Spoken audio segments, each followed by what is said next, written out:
Well, the thing on those accusations, first of all, Mike and I only met with the other board members when we were in meetings and there was cameras rolling. And so it's easy enough to look for yourself and see that just none of the stuff ever happened. Those accusations are inflammatory, but they're not specific. I never spent time, neither did Mike, I don't think, with any of the other board members other than when we were in board meetings, and they were all recorded. And so you can look for yourself on any of those meetings, see if you see anything that remotely looks like anybody's being bullied or harassed.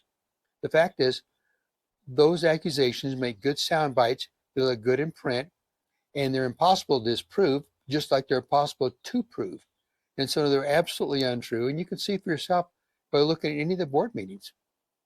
So what about when you were in committee meetings with some of these people?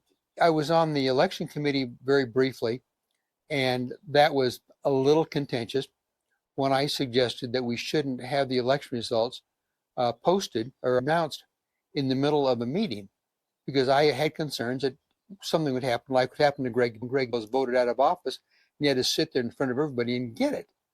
And my thought was, why don't we have the election results posted and not have the board members have to sit there and watch them come in?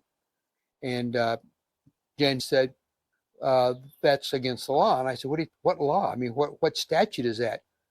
And she said, well, you look it up. I said, what do you mean me look it up? It doesn't exist.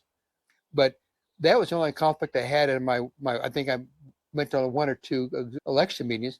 And in the ACC meetings, there really is not much room for much controversy. Now, I did object when they allowed committee members to sit through the interviews, which was wrong. But no, other than that, in fact, even that, looking back, I didn't say anything. I just basically wrote to the board after the fact. So no, I made it a point not to be divisive at these meetings.